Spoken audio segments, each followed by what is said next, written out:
You're going to need more than tools to fix that motorbike. Watch this video.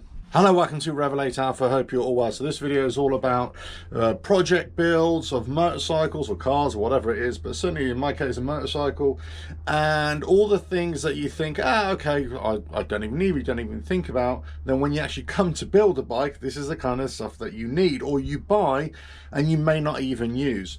So this is more than tools, right? This is, you might have to buy speciality tools, but I thought I'd give you an insight into the kinds of things that I had to buy for this project build. So one of the first things I needed to do was determine which parts that I was missing, because this project build came in boxes of bits. It wasn't a complete bike or a donor bike.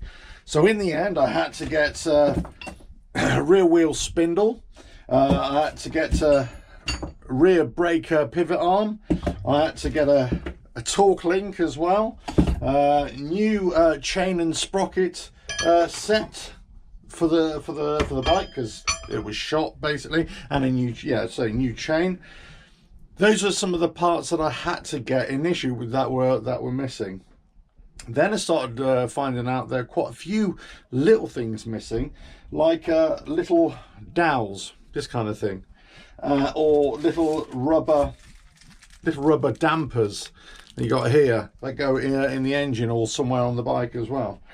Lots of fixings and fastenings. Those are things that I had to buy.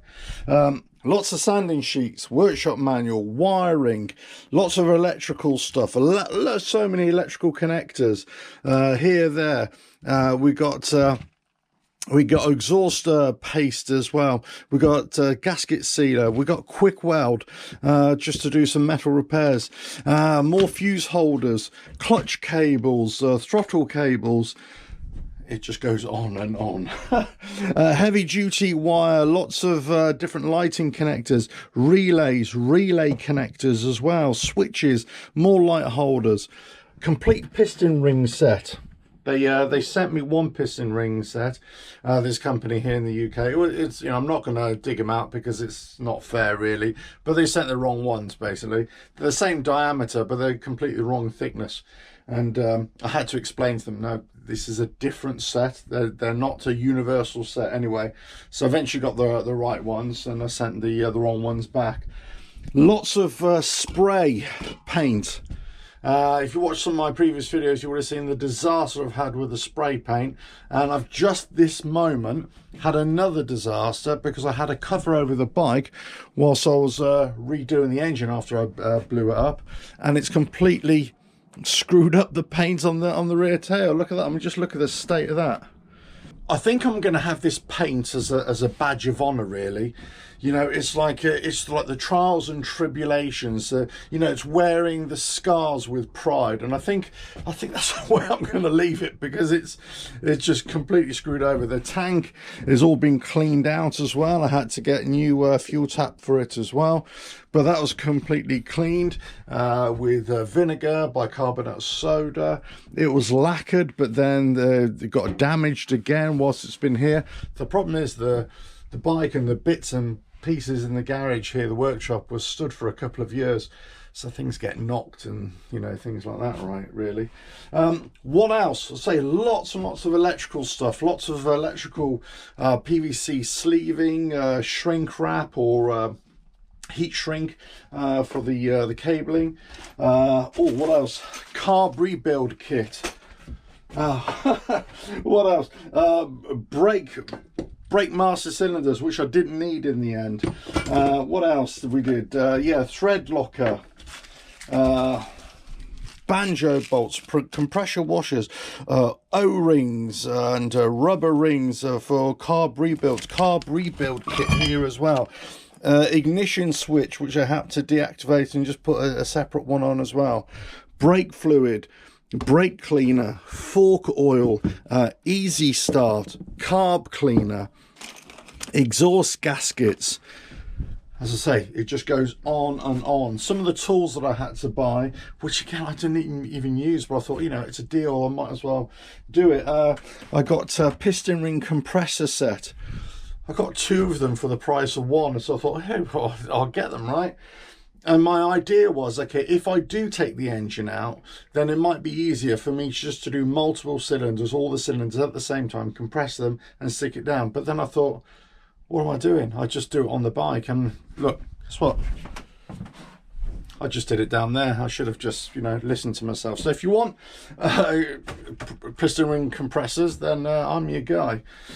So this is a kind of an indication of the kind of expense that I had. Obviously motor oil as well for the bike, and I had to basically buy it again because I blew up the engine as soon as I was trying to start it and dumped all the good oil. So I had to get new oil. So much money has gone on fixings and electrical and paint and chasing issues. Forget about all the parts that I thought I had or thought that they would fit. These ended up being the wrong parts, the ones that came with the bike. The rear wheel spindle was the wrong one for the bike, and you think, oh, well, a spindle is a spindle. It was just completely wrong. It was wrong. It was actually wasn't fitting correctly either. I actually got one of these, which is this is a really cool tool if you ever want to get something. It's basically, I'm gonna have to put my there we go. It is, if I get it going. Look at that. Whee! It is a long reach claw. And you can just get things. So let's say if you drop a nut or a bolt into the engine or something like that, or hard to place reach, you can get this and fish it out. So it's not magnetic, it's purely just to grab something. So I've got a magnet fisher thing as well. But this works great for non-metallic items as well. So get yourself one of these if you're in the workshop. What else was there? Oh yeah, gasket set.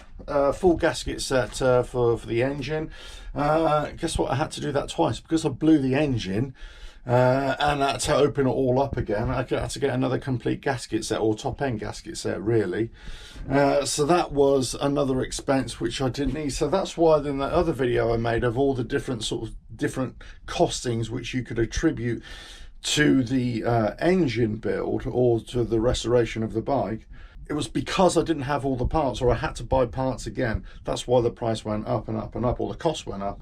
And then the issue with the paints, I mean, if I didn't spend the money on the paints, I probably would have saved myself, £150, £200.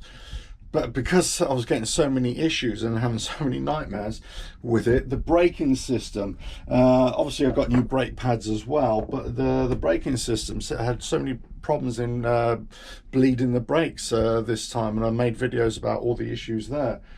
But again, it's just cost on cost on cost. Now you can see here in my workshop, I've got quite a few tools, right? I mean, I like collecting tools, and most of my tools are sort of hidden away really. I only get them out when I need them. So if you haven't got the tools, again, that's extra cost that you're going to need. But this video is all about the stuff that you think you don't need and you end up doing it. Now if you're just buying a donor bike that is complete, you've got everything there and it all works, and you're just basically tarting it up, great, you're hardly going to spend anything. You'll be able to get it started, clean the carbs, let's say, you might put a bit of money towards it, let's say 50 or 100 pounds, but essentially you'll have it back on the road and away you go. As soon as you start having to fix things or replace things, that's when things go up and up and up. But anyway, so I thought I'd give you an insight into all the costs of this project build. Not everything is visible here, but you say, all the electrical connectors, there's like different types of connectors, all the wiring, so many different types of wiring, all the different fuse holders and big connectors, which I didn't need in the end and which I didn't use. The big cable, which again I didn't know. One of the throttle cables was already on the bike. Old throttle cables that I thought I could use but never used them. Couple of workshop manuals what I got. So this is basically a Z750 engine in a Z650 frame. So I had to get another owner's manual for a Z650 just to see if there are any differences. So it just went on and on and on. What else did I get? Yeah, for paint, body filler, as I say, easy start, brake bleeding kit syringes, just goes on and on. As I say, the tools are one thing, but it's all the little fixings, the consumables, you know, these kind of nuts and bolts. Those are the things that are really going to cost on a project build. Anyway, hope you found that useful. I think I need to lie down after all that. If you like what I do here, just keep on watching the videos, and I'll catch you again. Bye now.